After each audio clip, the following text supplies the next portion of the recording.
अहिल्या की कथा। प्रातः काल राम और लक्ष्मण ऋषि विश्वामित्र के साथ मिथिलापुरी के वन उपवन आदि देखने के लिए निकले।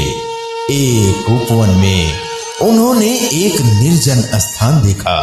राम बोले, गुरुदेव, यह स्थान देखने में तो आश्रम जैसा दिखाई देता है, किंतु क्या कारण है कि यहाँ कोई ऋषि या मुनि दृष्टिगोचर नहीं हो रहे हैं। इस पर विश्वामित्र जी ने कहा, यह स्थान कभी महात्मा गौतम का आश्रम था। वे अपनी पत्नी अहिल्या के साथ यहाँ रहकर तपस्या करते थे। एक दिन गौतम ऋषि की अनुपस्थिति में इंद्र ने गौतम के वेश में आकर अहिल्या से प्रणय याचना की। यद्यप अहिल्या ने इंद्र को पहचान लिया था, तो भी यह सोचकर कि मैं इतनी सौंदर्यशाली हूं कि देवराज इंद्र स्वयं मुझसे प्रणय याचना कर रहे हैं, अपनी स्वीकृत दे दी। जब इंद्र अपने लोक लौट रहे थे, तभी अपने आश्रम को वापस आते हुए गौतम ऋषि की दृष्टि इंद्र पर पड़ी। उस समय इंद्र उन्हीं का वेश धारण किए हुए थे।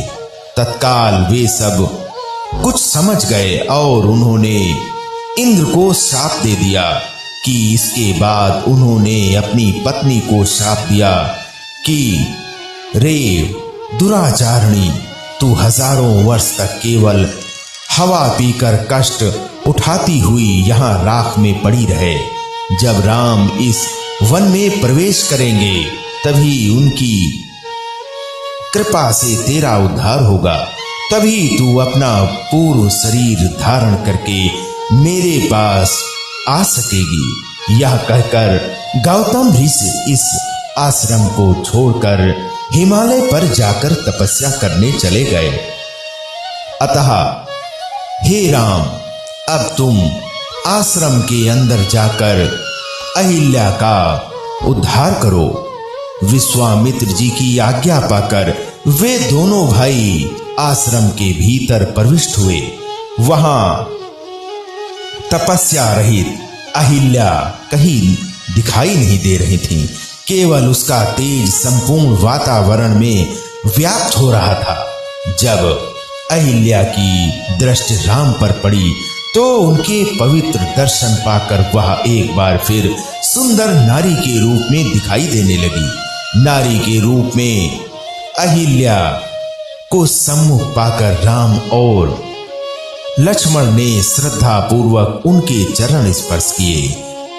तत्पश्चात उनसे उचित आदर सत्कार ग्रहण कर वे मुनिराज के साथ पुनः मिथिलापुरी को लौट आए।